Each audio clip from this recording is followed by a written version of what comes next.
अक्रूर को यमुना में भगवत दर्शन।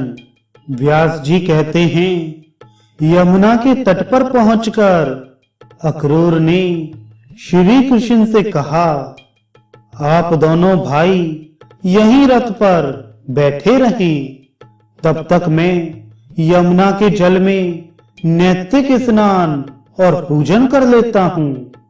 श्री कृष्ण ने बहुत अच्छा कहकर उनकी बात मान ली।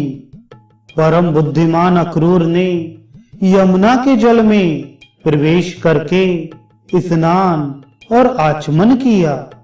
तत्पश्चात वे पर ब्रह्म का चिंतन करने लगे। उन्हें जल के भीतर सहस्त्रों फणों से युक्त बलभद्र जी दिखाई दिए। उनका शरीर कुंद के समान गौर और नेत्र कमल पत्र के समान विशाल थे। वासुकी तथा डिंब आदि बड़े बड़े नाग उन्हें घेरे हुए स्तुति कर रहे थे। गले में सुगंधित वनमाला उनकी शोभा बढ़ा रही थी।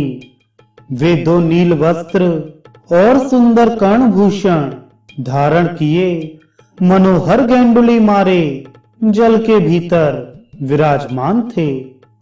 उनकी गोद में भगवान श्री कृष्ण दृष्टिगोचर हुए, जो सजल मेघ के समान श्याम किंचित लालिमा युक्त विशाल नेत्रों वाले, चतुर्भुज, सुंदर और चक्र आदि आयुधों से विभूषित थे। उन्होंने दो पीतांबर धारण कर रखे थे। विचित्र विचित्र हार उनकी शोभा बढ़ाते थे। इंद्रधनुष और विद्युन माला से विभूषित मेघ की भांति उनकी विचित्र शोभा हो रही थी। वक्ष स्थल में श्री वत्स चिन्ह सुशोभित था। भुजाओं में भुजबंद और मस्तक पर मुकुट दैदीप्यमान था। कानों में कमल पुष्प कुंडल का काम देता था। सनंदन आदि पाप रहित सिद्ध योगी नासिका के अग्रभाग पर दृष्टि जमाए मन ही मन भगवान का ध्यान करते थे। बलराम और श्री कृष्ण को वहां पहचान कर अक्रूर बड़े आश्चर्य में पड़े। वे सोचने लगे, दोनों भाई इतना शीघ्र यहां कैसे आ गए। अक्रूर ने कुछ बोलना चाहा, किंतु श्री कृष्ण ने उनकी वाणी को स्तंभित कर दिया।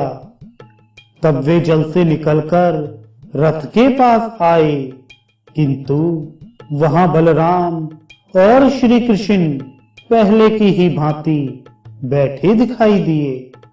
तब उन्होंने पुनः जल में डुबकी लगाई। भीतर वही दृश्य दिखाई दिया। गंधर्व, मुनि, सिद्ध, बड़े बड़े नाग श्री कृष्ण और बलराम की स्तुति करते थे। यह सब देखकर दानपति अक्रूर को वास्तविक रहस्य का पता लग गया।